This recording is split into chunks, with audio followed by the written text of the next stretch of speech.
Hello! When I asked my classmates about what they know about constellations, I mentioned that their knowledge is so limited.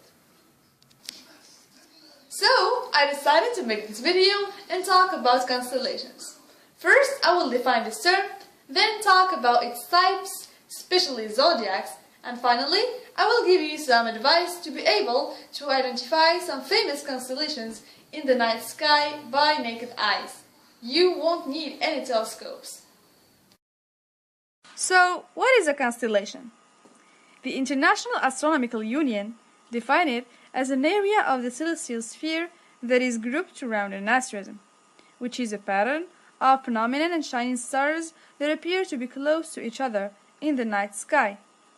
These asterisms are often called constellations when they are famous, such as Big Dipper and Southern Cross. In general, there are 88 constellations. Zodiacs are a part of them. In pop culture, certainly each one of us knows his or her sign. However, we don't know that actually there are 13 zodiac constellations, not only 12. And Ophiuchus is our missing sign. The sun passes through these zodiacs once a year, but they don't have the same width, which means that, for example, Virgo 44 days takes about 6 times as much ecliptic longitude as Scorpius, 7 days. Finally, as an amateur, you definitely would like to be able to identify some constellations.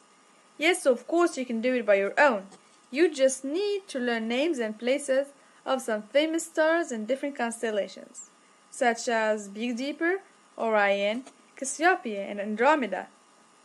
And I advise you to go to the countryside.